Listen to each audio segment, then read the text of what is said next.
Okay, it's evening check. Tonight I thought I'd talk about gestation, get a little in the weeds there. Standard goats have gestation of 150 to 155 days, but for miniature breeds like mine, it's more like 145 to 148. And at least part of the reason for that discrepancy is that there can be as much as a 3-day difference between the breeding date and the conception date. So I'll leave that to you to figure that out.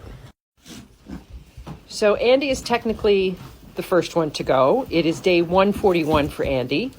But I have three so close together. Like for Eve, it's day 140. And for Halo, it's day 139. So given the 3-day variation, any one of them might go first. Biscuit won't leave me alone until I let her say hi. Don't eat my gloves. No.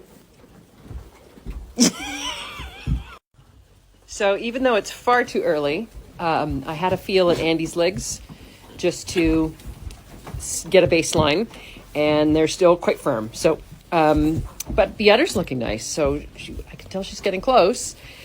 We're just not remotely there yet. I have a feeling it's going to be on the other side of the weekend.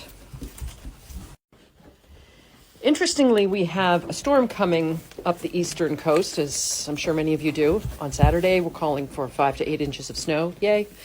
And barometric pressure can have bearing on when labor takes place. Low barometric pressure, such as when there's a storm, can cause a goat to go into labor. Also, Tallulah says hi. Hi, baby. And I'm going to re-put out my call from earlier today.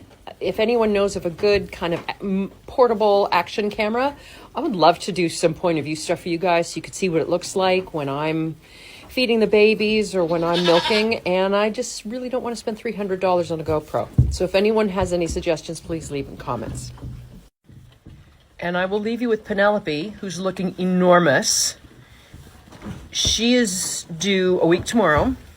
Or at least that's her 145. And it's a fool's game to try and guess how many are in there.